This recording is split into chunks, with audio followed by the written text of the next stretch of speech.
All right, we're gonna start up here in the front. It does have a hookup light on the jack for hooking up. It does have your up and down button for running the jack up or down, taking it on or off the vehicle. It has two 30-pound propane cylinders that are full, except for what we use to service the trailer. The arrow on the auto regulator is pointing towards this tank over here, so we got it open. It's showing you green inside the eye, indicating it's got gas in it. As soon as this tank will come up empty, it's going to turn red inside the eye, indicating that the bottle it's pointing to is empty. Then all you have to do is flip it over to the other side over there, work off of it while you take this bottle of down and have it refilled. It has one new 12-volt battery on the front of the unit. It also has a 7-way chain holder on the side over here that keeps your 7-way up off the ground and your chains, keeps them from corroding. Gas bottle cover does have two tabs underneath it for a bungee cord to go underneath the metal rack to hold it in place. But it also has the quick connect at the top so that you don't have to take the bottle cover off every time you want to get into the cylinders to open them or close them. So I'm just going to set it off to the side here. We're going to start down through the off-door side. It does have a big through compartment. Has the 4 BALs on all 4 corners. They are for stabilizing the trailer only. They won't level it from side to side. They just stabilize it while you walk through the center. The handle for it's on the opposite side, so I'll show you that when we get over there. First connection back is the furnace. Sucks cold air in the top, hot air out the bottom. I always suggest putting the mud dauber screen over the outside of the furnace for the simple fact that the mud dauber screen's less than 20 bucks. It's $155 an hour for every hour that you have to take the furnace out to clean the mud daubers out. So that $20 investment's worth its weight in gold. Then we have our fresh tank fill that you can fill with a water hose. And right down below it is the drain for the fresh tank. So as we step back here, it does have a hood range on the stove. 2 little tabs lift up. Allows the flapper to flap. But when you're in travel, you'll want to push it back down and lock it into place for traveling operations. Lug nuts on the trailer has been torqued at 100 foot-pounds. That's what's recommended on the side. Tires are air different pressure, which is 80 pounds on the side of these tires. They have upgraded tires on it. It has a 30-amp power cord. It goes on, makes a quarter of a turn, tighten up the black knob. It's 25 foot long. Back side of the refrigerator. The refrigerator works 3 ways: 12 volt, 110, and propane. The only thing it does on 12 volt is, for any reason it loses the 110 power coming to it, it automatically, the 12 volt kicks in and turns it over and lights it on gas, so you don't lose your food service on the inside. It does have a docking station here in the back that gives you an outside shower with hot and cold running water through the blue hose. We have a black tank flush connection right down below that.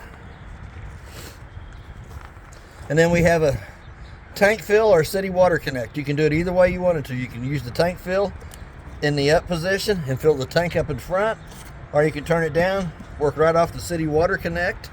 Shows you on the back of the lid, and it does have a satellite cable light hookup on the left-hand side. We have our 2 low water drain points that are used for winterizing and dewinterizing. The red is the hot side of the water system. The blue is the cold side of the water system. We come back to our termination valve. The 2-inch gray valve in the front will be your kitchen sink, your bathroom sink, and your shower water. The 3-inch valve in the back with the black handle is the black toilet water only. Here again we have our second stabilizer jack.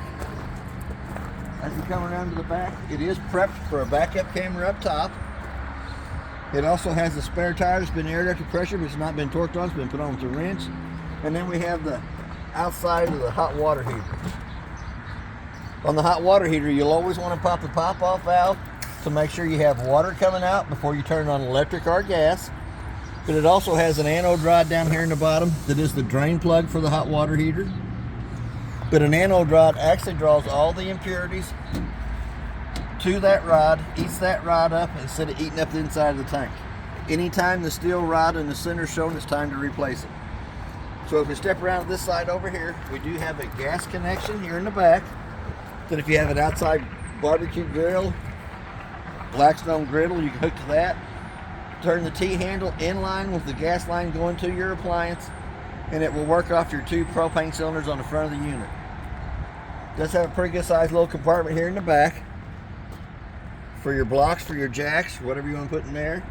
There is a place for a TV to mount out here. Park cable or antenna hookup, and a 110 outlet to plug it into, so that you can watch the ball game underneath the canopy. Here again, we're going to slide right past the front door. We're going to come up to the through compartment on the front.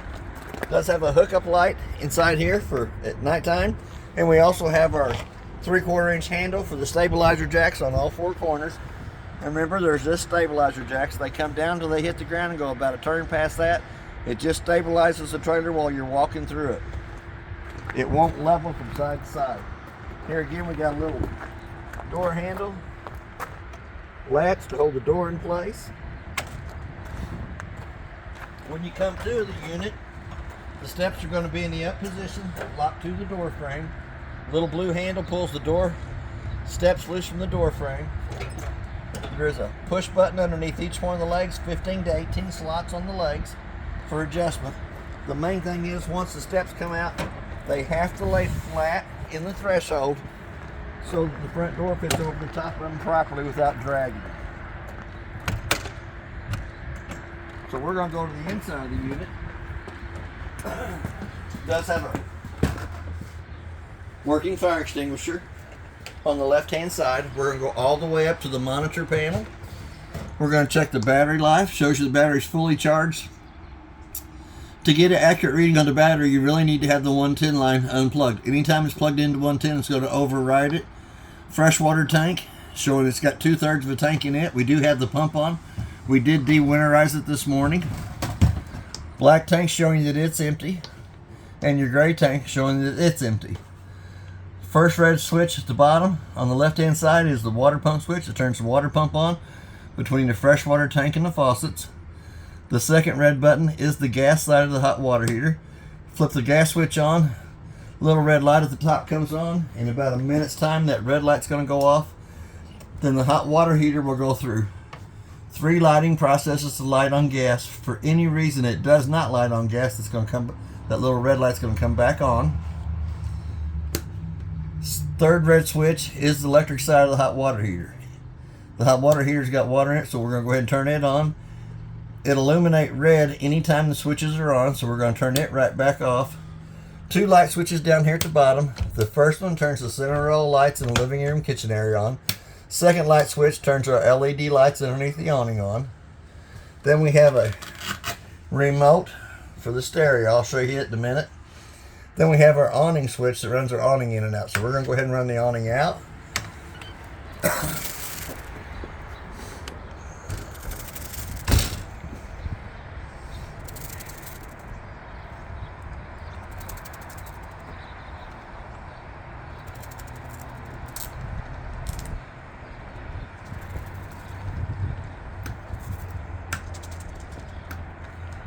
I'm going to roll it back up just a little bit, get that tail to hang down, and roll it back out. We're going to come back to the back arm. It has a pinch point that you can pull down against that would put the pitch of the ring coming off this back corner. So when you get ready to roll it back up, you have to push it back up so it's straight in line with itself. It does have one on the front arm that does the same thing. Pull down on it, puts the pitch of the ring coming off this corner here. When you get ready to roll it back up, just push it back up in the straight position. We're going to go back to the inside of the unit. We're going to roll the awning back up.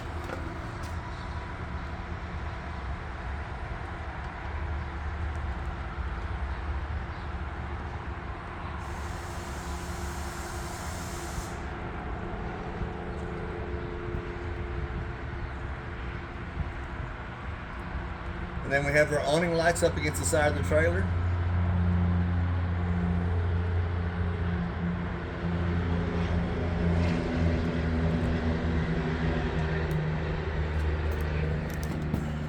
We also have a LP carbon monoxide detector in the unit that's going to make that annoying little sound. Here again we have pretty good size. There is 2 different tones on that. One is for the LP side of it, one is for the carbon monoxide. It does have a pretty good sized storage cabinet up above the kitchen table.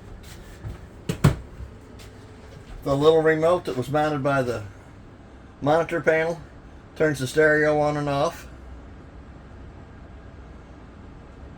So I'm going to put it back. Tabletop comes off the 2 pedestals, goes down between the 2 benches. 2 back cushions come across the top of the table to make a smaller bed there. There is a place for a TV to mount on the wall here that works off the antenna booster up top and a 110 plug-in to plug it into. So we're going to come down to the thermostat next. We're going to turn it off. It says off in the lower right hand corner, so when you hit your mode button the first time, it's going to give you your fan speed. You have auto, high, and low. You always want to run the appliances in the auto position. Hit the mode button one more time. You see a little snowflake in the lower right hand corner. You have a temperature you can dial it down to up here at the top. Hit that mode button one more time. It says furnace in the lower left hand corner, and you'll dial your temperature up for it. Hit that mode button one more time and it says off in the lower right hand corner. So we're going to go back and put it back on the furnace side of it. Each one of the bunks has a 110 outlet and a USB port and a light above it. Little push button in the center of the light turns them on and off. Same way here in the bottom, you have a light above the 110 switch over on that side. We're going to flip up the mattress back here. Accesses you into the back of the hot water heater. It has 2 white valves on the back of the hot water heater. Both white valves are pointed towards the tank itself, which lets cold water go in the bottom, hot water come out the top. When you get ready to winterize, they go just the opposite way. They turn sideways, which makes a loop at the back of the hot water heater. It does have a fire escape window on the bottom bunk. Screen pulls loose, little red handle comes out, slides through the bottom of the window frame for access to the outside out there from the bunk area. It has a hidden panel on the right hand side here that accesses you into the back of the shower for changing the faucet and looking for leaks. Does have a little privacy curtain, comes across. We're going to go into the bathroom area. 2 light switches on the wall. The first one turns the light above us on. The second one turns the fan and the vent on. Does have a little T-handle to pull down against to open the vent up. Here again you have hot water on your left side, cold water on your right side of your showers. We have a single foot flush in the center of the toilet in the front. You push halfway down, fills with water. Push all the way down, fills and dumps. Does have the instructions on the back of the toilet lid for how to use it. We do have a 110 outlet to the left or right side of the bathroom sink. Here again you have hot water on the left side, cold water on the right side. We do have a stopper for the bathroom sink. It does have a 2-shelf medicine cabinet up above it.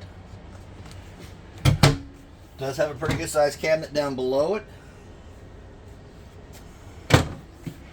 Light in the bathroom area has to be turned on and off by hand. Has a little push button in the center of it. If I can get it pushed back in. There it goes.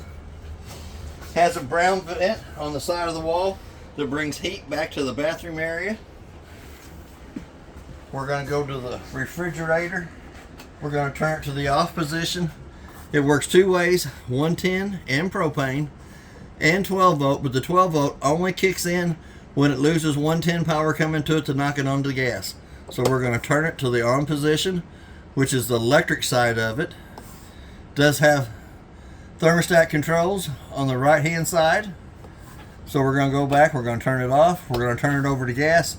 Both lights are going to come on when it's on gas. For any reason, the refrigerator does not light on gas.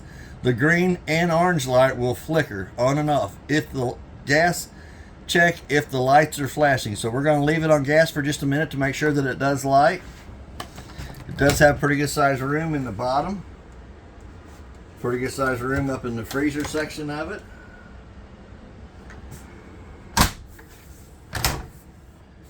Now the Refrigerator will go through 3 lighting processes to light on gas.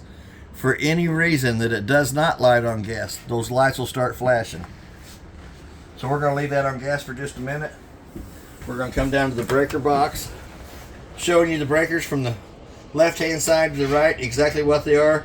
Your 30 amp mains, your first one, they are marked right down below here, exactly what they are. 12 volt fuses on the right hand side, starting with the top coming down, are marked right above it, exactly what they are. It also has a red light to the right hand side of the 12 volt fuses. Anytime one of those fuses would happen to blow, it will have a red light to the right hand side of it that can also be seen through the illuminated window in front. So we're going to go back up to that refrigerator. Refrigerator has lit on gas. If it hasn't lit on gas, the green and orange light will be flashing. They're not flashing, so it is on gas right now. So we're going to turn it off of gas. We're going to turn it back to the electric side of it. It does have a microwave. Microwave is good for warming my coffee up or my lunch when I'm working in them. But it does have a clock button. Let's say it's 11:30. Hit that clock button again till the 2 center eyes is flashing. The only reason I set the time on the microwave is I can tell if it's lost 110 power coming to the unit if it doesn't have the proper time when I come back to it. Right down below it has a hood range. It has a light and a fan. For the fan to work properly, the 2 tabs on the outside vent have to be lifted up, allows that flapper to flap. So I'm going to turn it right back off. We're going to go down to the glass stovetop. Excuse me. We're going to lift the glass stovetop up out of the way. We're going to go to the knob on the right hand side. Excuse me. It illuminates the valves so that when you turn them to the pilot position, using the striker on the left hand side, they'll light, let them run for about a minute.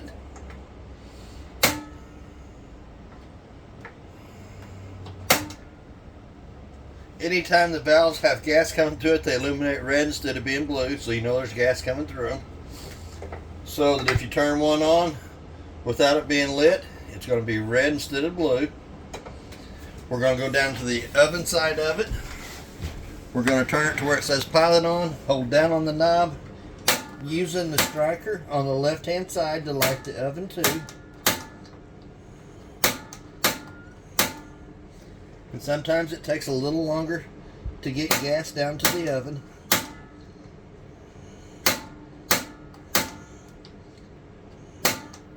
There we go, we got the pilot lit. We're going to let it run for about a minute, which heats the thermocoupler right above it up. Once the thermocoupler comes up to temperature, then we can turn the knob. Oven lit. You don't have to pull no long lighter or match out to light the ovens anymore. Using the same striker on the left hand side that lights the 3 top burners also will light the oven. And it still has the red illuminated valve showing you it has gas coming through it. Pretty good sized cabinet space down below. Pretty good sized cabinet space down underneath the kitchen sink. Excuse me. The bottom drawer on the 3 drawers pulls out. Does have the water pump in behind it and the bypass valve for winterizing, but it is underneath the bottom drawer in the kitchen. Brown vent on the side of the couch brings heat into the living room kitchen area. Here again, we're going to go back to the kitchen sink. The left hand side of the faucet has the hot water, have to pull back on the handle. Right hand side is the cold side, have to pull back on the handle. Does have a stopper in the kitchen sink for washing dishes. Does have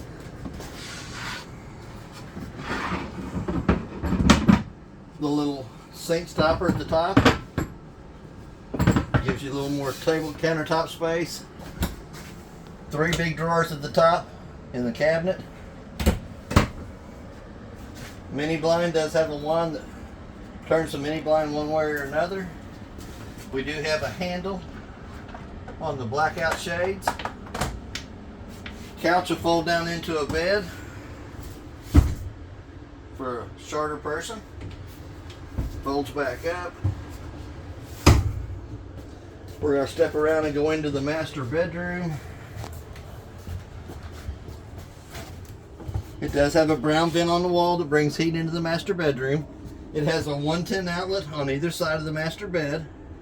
It has a USB port on the left side of the master bed.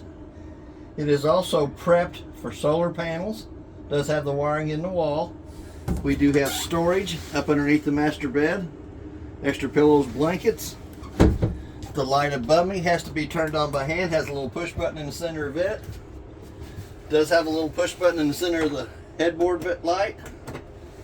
Does have cabinet space on the left and right side for clothes. Clothes closet. It also has another fire escape window in the master bedroom on the off-door side. A little red handle goes all the way through the window frame at the bottom for access out on this side over here. Can be used for ventilation coming across the end of the bed. We do have a round white vent in the ceiling that brings AC into the master bedroom. We have a place for a TV on the off-door side wall, a location for the blocker, a 110 outlet to plug it into, and a coax cable that works off the antenna and booster in the living room to bring TV into the master bedroom. We also have a privacy door that goes between the living room and master bedroom. Does have the slow rising shades on the windows. That's basically everything on your unit. If you have any questions, I'll try to answer the best that I can. I did skip by one of your 110 outlets. That is your GFCI outlet to the right side of the kitchen sink. We do have a smoke detector in the unit. It's going to give you that little annoying sound if it gets too smoky in here. But the round vents in the ceiling bring AC into the unit. The brown vents on the cabinets brings the heat into the unit. That's basically everything on your unit. If you have any questions, I'll try to answer them the best that I can. Thank you for your time.